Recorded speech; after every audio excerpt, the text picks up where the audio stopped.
இனியவளே உனது இருவிழி முன் பழரச குவளையில் விழுந்த எறும்பின் நிலை எனது நிலை விலக விருப்பமில்லையே பூவே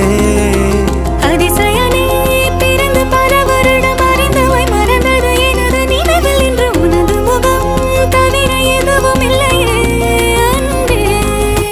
வேறாரும் வாழாத பெருவாழ்விது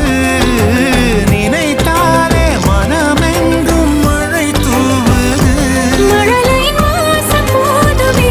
தலையினில் வானம் போதுமே ஒரு கணமே உன்னை பிரிந்தால் உயிர் மலர் காய்ந்து போகுமே நீதானே பொஞ்சாதி நானே உன்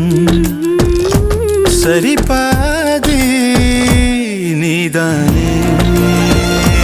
பொஞ்சாதி